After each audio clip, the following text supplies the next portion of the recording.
All right, check it out. I'm working on this. It's a YBA4 trainer, and so I've recapped everything. I put in a 3-prong power cord, and the last thing I need to do is set the bias on it. So I've got a lot of amps, and it's too expensive for me to take them in every time I need like somebody to bias it properly. So I thought, I'm gonna figure out how to do this. So I ended up buying a couple years back this, it's called, there's a few companies that sell these, but it's basically a bias testing kit, sockets. And you've got these, this is for 8-pin, basically any 8-pin tube, el34s in the case of this, but 6L6, 6V6. There's a whole bunch of variants, but anything where the cathode sits on pin 8, you can use this and run it into a multimeter to check the voltage at the cathode or the bias. But in this particular amp, I wasn't able to use these because the amp right now is fitted with what I believe are the original Mullard 6 CA7s. And so I'd like to keep them. To my ears, they sound good, but I want to make sure I'm biasing them not too hot. I don't want to burn them out prematurely, and that's really what biasing is about, getting the best sound and sort of balancing the best possible sound you can get from them without running them so hard that they burn out too quickly. So it's about finding that balance. And the rule of thumb is that you shouldn't bias your tubes greater than 70% of what the wattage, the maximum plate dissipation for the tube. So for these tubes, 6CA7s and EL34s, they're 25 watt maximum plate dissipation. That's how much power they'll chew. And you want to bias them no more than 70%. So in order to figure out what that is, there's a formula you can look up, and it's pretty straightforward. Basically what you need to know is like what the plate voltages are on the anodes here, or pin 3, and I'm just going to show you where those are. So that, I don't know if you can see this, but there's like a little notch here, and if you go in, if you read in clockwise order, you've got pin 1, 2, 3, 4, 5, 6, 7, and 8, and on this particular amp and many amps, you'll see that the pin 1 and 8 are jumpered together and then routed to ground, and that's the cathode. And so what we want to measure is we want to make sure that the current running through the cathode of both of the power tubes is more or less the same, and it's in the right, it's not exceeding that threshold. So we got to figure out like what that should be. So for this particular amp, the plate voltages are set at 433. That's where they should be. I measured them, and they're measuring in at about 430. So so once you do the math, and the math is pretty straightforward, you take 25 watts, 70% of 25 watts is 17.5, and then you divide 17.5 watts by the plate, voltage, which is 430, and you end up with a 40 milliamps reading is as hot as you want to go. You can go hotter, but you're going to start cooking your tubes at that point. Maybe red plating, and I don't want to fry these, so I want to make sure I'm not exceeding that 70%. And so that's what I'm going to show you how to do right here. So I don't know if you can see this, but you'll notice that it's easier to see on this one, but I had to add a resistor, a 1 ohm resistor to pin 8 in between that and its ground connection. And I needed to do that in order to get a voltage reading off of these. And this is a common approach people will apply in order to get a place to read the cathode voltage. I don't ask me why you need the 1 ohm. People smarter than me can explain what that is. But once the 1 ohm is placed in between pin 8 and the original ground, I can take a reading off of pin 8, and I've got a 1 ohm resistor coming off of pin 8 on both of these before they hit ground, and I can measure those and see if they're close. So I'm going to show you how that's done. And basically what you're going to need is you're going to need a multimeter. I use this multimeter. I got it off Amazon for like 30 bucks. Seems to do the job. And so, like so many people here, you're going to want to make sure that you don't fry yourself. I'm going to show you really quickly how to ensure that before you stick your hands in this amplifier, you'll notice I was touching that with a wooden stick there. I have basically I've got a wire connected to my water pipe, and so I know that's connected to ground, and then that's connected to this alligator clip, and on the end of this alligator clip, I can't remember what that is, but basically that's what's the resistor on that? I can measure that and tell you right now. That resistor is, I think it's 100 ohms. Let's see what it says here. Yeah, it's 100 ohms. And the only reason that's there is to stop if there is basically stops sparks from flying. But what you want to do is drain the filter caps, and these are the filter caps of these cans, and those I've just replaced all those. So I want to drain it from all the positive sides. So for these, they've got a little bump on the positive side. You want to touch and make sure any power that's still living in those caps is routed off to ground. I'm going to do these. Just touch those. Make sure there's nothing in here that's going to hurt me.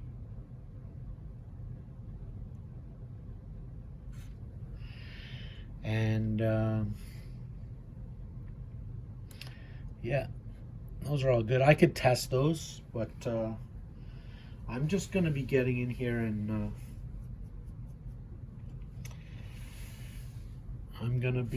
let's start by I'm going to set up my multimeter. It's good to make contact with your alligator clips. I'm gonna connect to this. I'm going to connect one of my my ground on my multimeter to the chassis, and I'm going to take my hot guy here set my meter to voltage, DC current, and we're going to be measuring like milliamps here, so it doesn't need to be set very high. I don't want it to exceed like 40 milliamps. So mine doesn't have a, you know, like a threshold, but I know it can read to that level.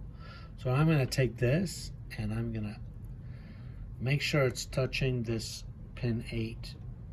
And because pin 8, pin 1 are tethered together, it's okay if those touch that. Okay, so now I'm going to turn this on and watch the meter. So the other thing is you're going to want to make sure that all your volume and everything is down all the way. You don't want to play your guitar, you know, while you're biasing. I just want to make sure that my volumes are down. They are. And I'm going to flip this on.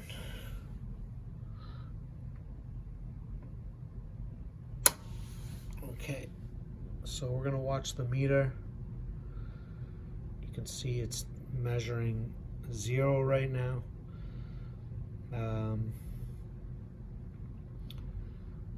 It's measuring 0 millivolts. And I'm just going to let that heat up a little bit. Let the tubes warm up.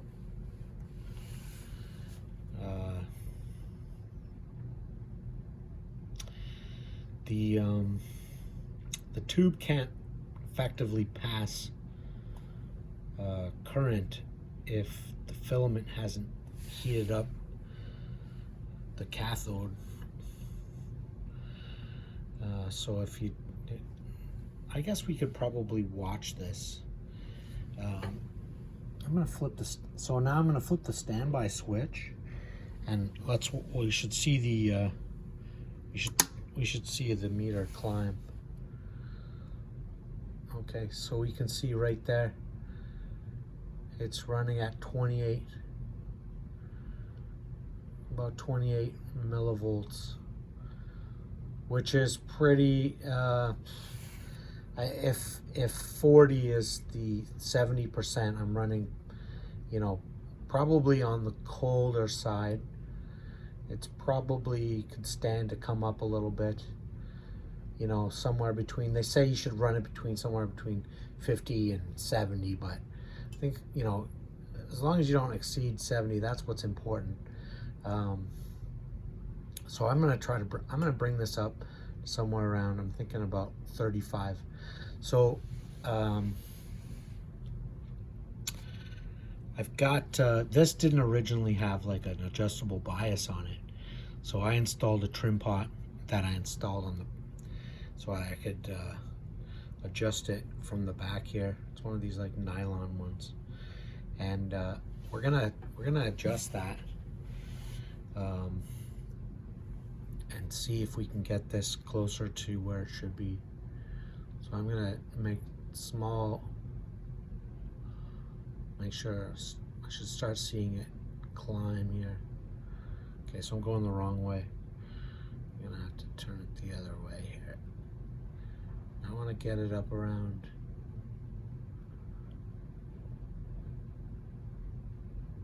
Yeah, so it's starting to climb. So there we are. I'm somewhere. Oh, I'm climbing pretty high there. So I can't remember what the value of that pot is.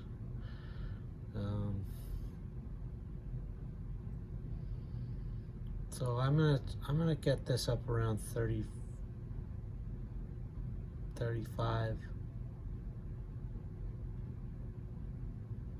Okay.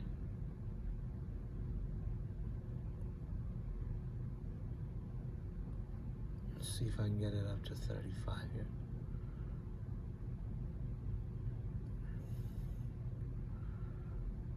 Okay. And so I want to find out too if these tubes, they look original, and if they are, they're 40 years old. I want to see if they're still matched. So I'm going to shut this down. So that's at 35. I want to make sure the other one's at 35. That way they're matched. So I'm going to shut this. So you can see I flipped the standby switch there, and it went back to more or less 0. And I'm going to shut this off.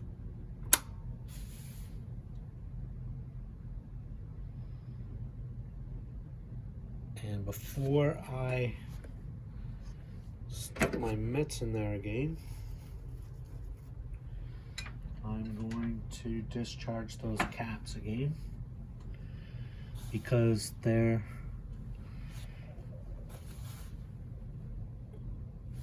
still filled with power. So I touch the positive side, the plus sides on these. Make sure that I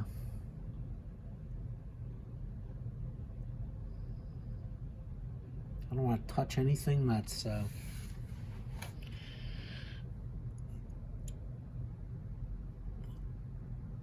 don't want to shock myself. So yeah, that's a 100 ohm. That just stops sparks from jumping, flying across, like arcs from happening. Yeah. And so now that should be safe. So I'll put that aside. Unclip this. And I'm gonna go to pin 8 on the other tube. And that is right here. And there we go. So you can see, still connected. So I'm gonna fire this up. I wanna make sure that that's not touching anything else.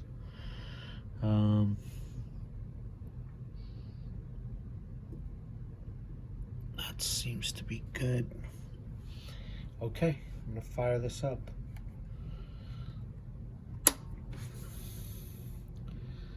So I'll just flip the power on, and I'm gonna turn the standby on, or take it off of standby and put it into operational mode. We should see this climb, and you can see that's pretty close. It's a little hotter, and I want to make sure it's not exceeding 70%. That's that. Like I said, that's the, you know, you don't want to exceed that. And I like my tubes to run on the warmer side, but I don't want them cooking. And we're just gonna see if that jumps around a little bit.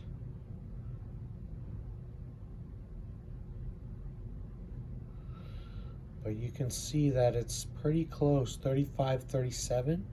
They're pretty well matched. And here's the thing. People say, you know, they've got to be super, like, well matched. You know, if they're not perfectly matched, no problem. Even if they're, you know, 5, 7, 8 points out, it just means that, you know, one's gonna be,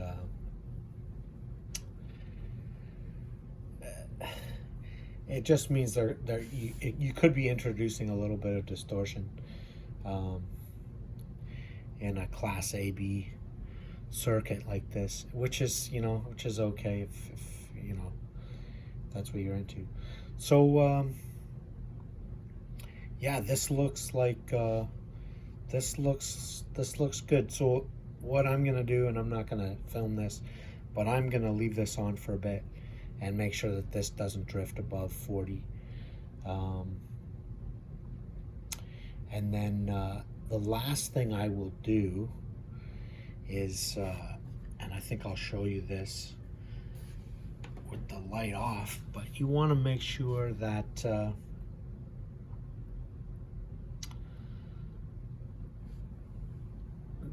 let's turn this off here.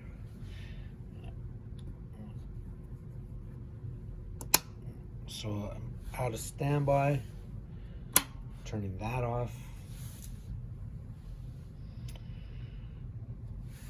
I'm gonna sweep the sweep these guys, make sure they're not holding a bunch of power.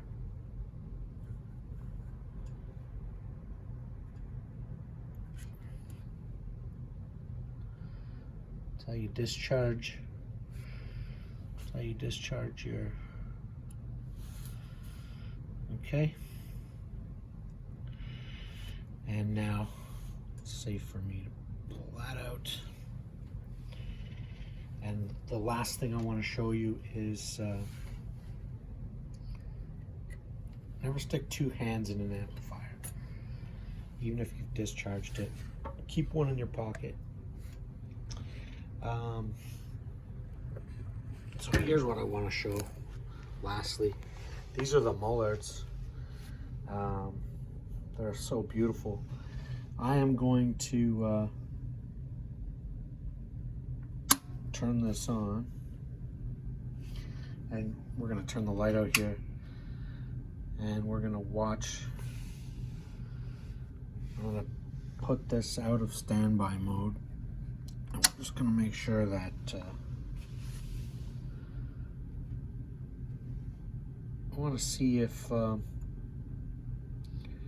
any hot spots. So, you know, in the dark light here, I'm going to leave this on, and you know, the filaments, I mean, they look you know, more or less the same, but sometimes if the tubes are biased too hot, they'll actually start to you know, they can actually start to like heat up the plates too much. They start to glow red, and that's not good. That's a recipe for burnout. Anyways, yeah, check it out. That's part of the bias story.